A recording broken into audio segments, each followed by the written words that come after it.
Are you feeling loose and good and ready to go? Good, me too. So I brought my glasses and I brought my notes. Glasses are one of those things after you're 50 that you don't want to leave home without them, but you hope that you never have to use them. And it's kind of like those wipes that I keep in my car for when those hot flashes hit me in the middle of the day. So I'm really, really happy to be here, and I wanted to tell you about my journey and how I arrived at this point. Several weeks ago, I was preparing for what I knew was going to be this very amazing day. Except I found myself in a bit of a rut. Normally, I speak to women's groups about how to succeed in business. I don't normally tell a personal story. So this was new for me. And on that day, my 4-year-old grandson Mason was visiting, and he came and said to me, "Nana, what are you working on?" And so in words that I thought a 4-year-old would be able to understand, I said to him, "Well, I'm going to be meeting with this very lovely group of women, and I need to talk to them about something that's important." And he said, "What are you going to talk about?" And I said, "Well, I really don't know. That's what I'm trying to figure out." So he suggested that I talk to you today about fire trucks. As a matter of fact, he was adamant that I talk to you today about fire trucks. So very gently, I said to him, that's an important topic, and what I really want to do is make sure that whatever I say has a lasting impression and that I leave something with these women, that I give them a gift. No lie, my 4-year-old grandson turned to me and he said, "You should make them cookies, Nana." And when I asked him why, his response was, "Because they're so fun to make." So interesting, in that very moment, the wisdom of a 4-year-old, I came to the realization that what I wanted to talk to you about today was presents. And not the presents of cookies, because I didn't make any and I didn't bring them here today. But I would love to talk to you about something that I'm very, very passionate about, and that is the power of being present. Being in the moment, being part of your life, being a construct for whatever happens in your life moving forward. So for the past 5 years, and for anybody that's written a book, they'll understand this statement, I have been laboring to get a book out of me. Oh, yeah. And seriously, in some aspects, it's worse than giving birth. It's just this process that I have been working on. And I come to the realization that it's important because the book that I'm working on is a book that zeroes in on a woman's unique makeup to lead an extraordinary life. It's a methodology that I've been working on for over a decade, and it teaches women how to use the tools, their God-given tools. I always say this, we are all grateful to be born, but we are blessed to be born a woman. And so by taking those characters and those traits, I teach women how to realize their own success. What I didn't realize until I started this journey was that a common thread that goes out throughout all of my research is the power of being present. And I believe in the power of present, and I know how hard it is to do. It's really, really hard to be present in every moment of every day of your life. It's looking at people when they talk to you. It's taking your phone and turning it over to give someone your attention. It's not something that we actually have the time to do. And of course, everyone knows this, but as we become more connected technologically, we are becoming increasingly disconnected as a society. And as women, as everyone has said before the break, we are the caregivers. We are the women that build communities. We do it. And so we need to be sure that we are present in our lives. In my business, with my families, with my friends, with my colleagues, whoever it happens to be, every experience in my life, every interaction that I have matters to me. And I was raised to believe that because that person has taken the time to be part of your life, you should in turn give them your respect by giving them your time and presence. So as I said, putting your cell phone aside, turning off your TV, and it's really hard to do.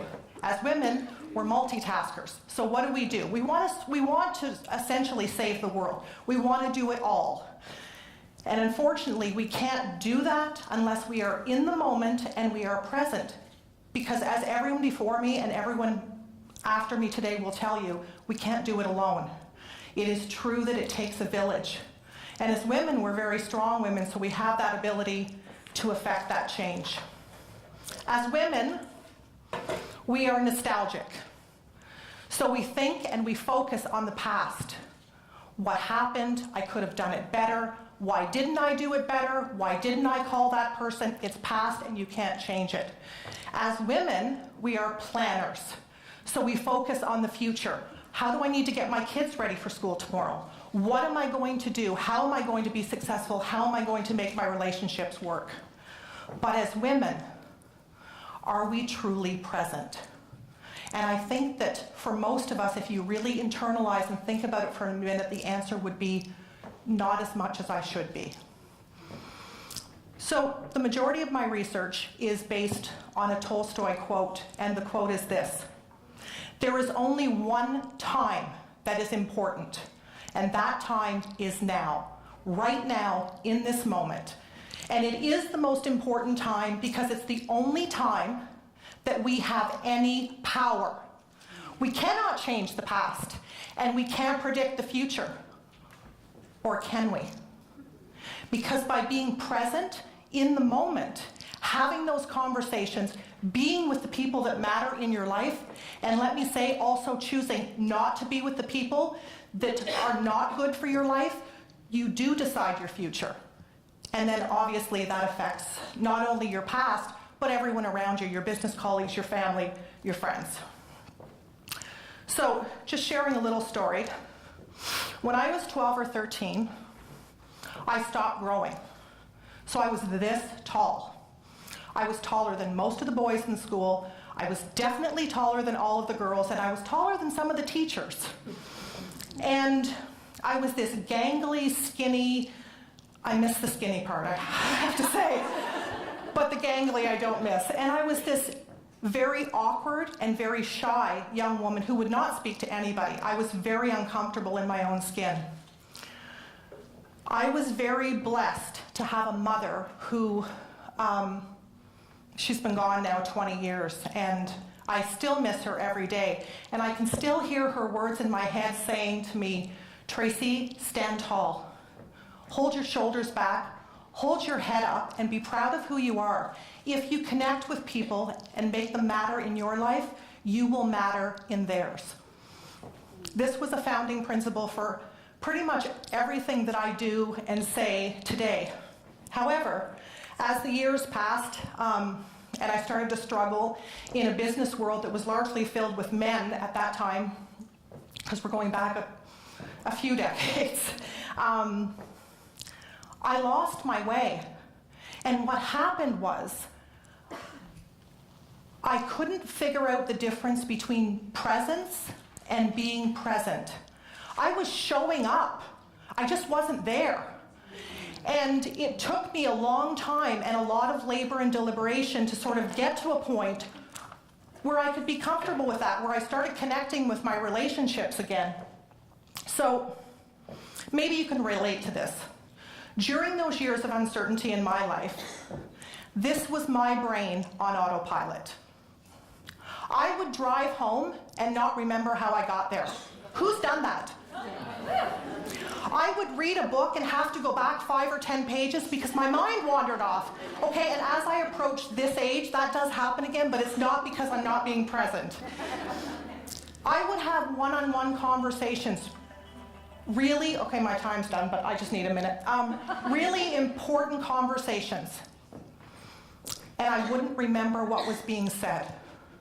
That was when I started to take my mind off of autopilot and take charge of my life. So being present doesn't just affect your life for the better, it affects those around you. It empowers you to hear, to feel, and to know everything that is happening at every moment in your life. Every single moment. You are more powerful and you make more informed decisions when you show up, when you're part of your own life. I really love to bake with my grandsons. It's actually one of the things that gives me the greatest pleasure. And I have to say that I think it's amazing that a 4-year-old child cared more about the act of making cookies with his Nana than he did about eating them. Children truly live in the moment. They are present, and somewhere along the way we lose that. So that's it. That's my story. And what I leave you with is this. The real magic will happen when you show up for your own life. Thank you.